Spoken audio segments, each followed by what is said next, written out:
Hey guys, welcome to another video. Today I want to give you an update on the 2 Limelight hydrangea standards I have behind me. A few months back I did a video where I showed you how to overwinter Limelight hydrangea standards in pots. And today they are looking so good. They are green, they're healthy, the foliage looks good, and they are thriving. So what I did was wrap them in bubble wrap first, and then I wrapped them in burlap. And over the winter, on really cold days where there wasn't much moisture, there wasn't much rain or freezing rain or snow, I did go outside and give them a little bit of water because, believe it or not, plants still need water in the winter. And now they look really happy.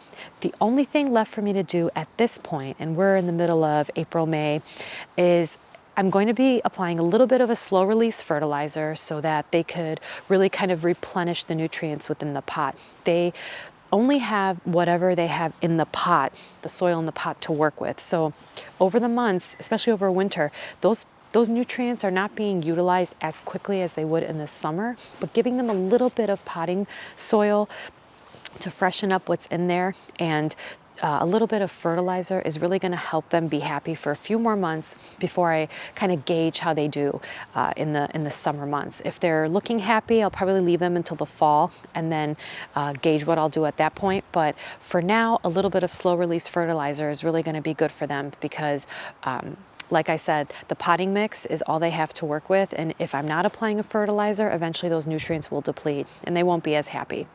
On a different note, today I'm going to be planting up a really beautiful boxwood hedge, and they're babies right now, but I'm really excited about this project as I'm doing an entirely new backyard kind of garden renovation landscape design from scratch, and I'd like to show you and bring you along.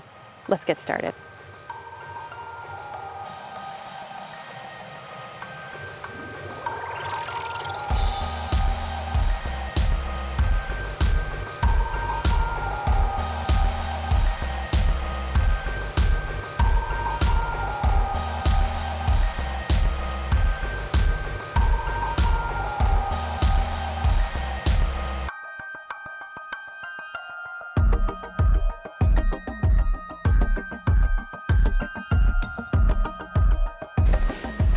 All right, everyone, so I was able to get all the plants in. Unfortunately, I can't do the other side of the flower bed because I've got to go in. It's getting late, but I'll probably come back to that another day. In the meantime, I made sure that I got all the boxwoods planted. I had to break through some landscape fabric to do it, but it wasn't an issue.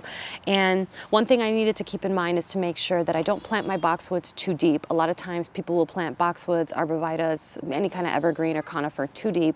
The plant ends up dying. You kind of want to make it where if this is the ground, your plant gets planted right here, you want the plant slightly elevated from the ground so that once the plant gets settled and kind of settles into the soil, it settles down to actual ground level versus putting it right at ground level, watering it in, and then it sinks down, and then you create a puddle effect around the root, and that can create decay. So you don't want to do that. Another thing is I usually use plant tone when I do plant anything fresh, but I don't have that with me. It's at my parents' house. And otherwise, these should do fine. I don't see any disease or anything on them, and I'm really excited about how this is going to turn out. So thanks again for watching. I hope you found this educational. For more tips and tricks, check out lifeandgreenacres.com. Don't forget to like and subscribe, and I'll see you in the next video. Bye.